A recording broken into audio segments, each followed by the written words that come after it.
Brazil দলে জায়গা হয়নি নেইমারের। এর মানে কি এটাই ব্রাজিলের হয়ে নেইমারের অধ্যায়ের সমাপ্তি, নাকি কার্লো আনচেলত্তির মনে আছে অন্য কিছু? এই প্রশ্ন এখন প্রতিটা ব্রাজিল ভক্তদের।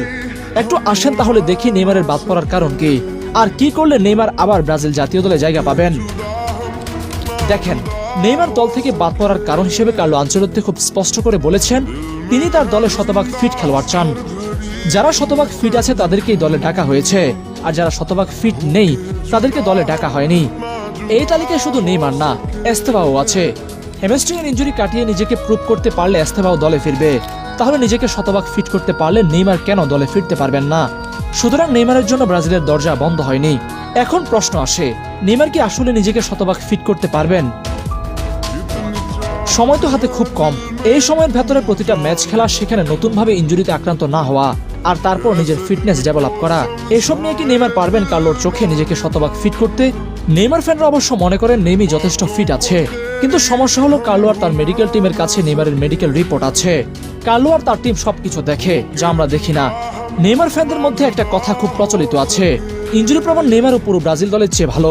যদিও এই কথাটা পুরোটাই আবেগ, কিন্তু আবেগ হলেও আংশিক সত্য। আপনাদের মনে আছে হয়তো 2022 বিশ্বকাপে নেইমার কিন্তু ফুল ফিট ছিলেন না। বিশ্বকাপেও কিন্তু একটা ম্যাচ মিস করেছেন ইনজুরির জন্য। সেই 100% ফিট না হওয়া খেলোয়াড় নেইমার ক্রোয়েশিয়ার সাথে কি করেছিলেন মনে আছে?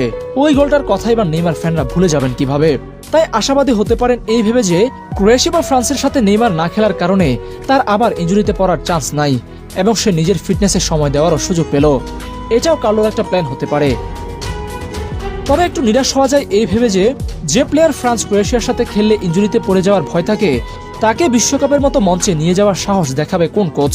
কিন্তু নেইমার ফ্যানরা নিরাশ হতে চান না, কারণ নেইমার তাদের জন্য একটা আবেগ। আর এই আবেগটাই হতে পারে কার্লোর ক্যারিয়ারের জন্য খুব মারাত্মক একটা ঘটনা। কেন কার্লোর ক্যারিয়ারের জন্য মারাত্মক হতে পারে আসেন বলি। কার্লো ব্রাজিলে আসার পর থেকে নেইমার জাতীয় দলে খেলেননি। অনেকেই মনে করেন কার্লো না হয়ে ব্রাজিলিয়ান কোনো কোচ হলে এতদিনে নেইমার খেলতে পারতেন, এই ফিটনেস দিয়ে খেলতে দিত। কিন্তু কার্লো সেটা করবেন না।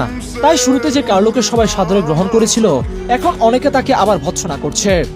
জাস্ট একবার ভাবেন, নেইমারকে ছাড়া কার্লো বিশ্বকাপে গেলেন, সেখানে গিয়ে যদি বাজেভাবে ব্যর্থ হন তাহলে কি হবে কার্লোর অবস্থা? নেইমার ফ্যান সাংবাদিকরা মিলে কার্লোর চ্যাপ্টার সেখানে ক্লোজ করে দিবে। এমনকি যদি ফাইনালে গিয়েও হারে তাহলে কার্লোর কপালে দুঃখ আছে। নেইমার ফ্যানরা খুবই খেপাটে, তাদের কারো কারো কাছে ব্রাজিলের চেয়েও নেইমার বড়, এই বাস্তবতাও কার্লো জানেন। তাই নেইমারকে কার্লো আনচেলত্তি ইচ্ছা করে রাখছেন না, এই ধারণা ভুল। বরং কার্লো বারবার বলছেন নেইমার শতভাগ ফিট হলেই ফিরবেন দলে। আমরা পজিটিভ থাকি, দেখি কি হয়। 1% চান্স, 99% ফেথ, এই কথাটাকে নেইমারকে বিশ্বকাপে নিয়ে যেতে পারে কিনা।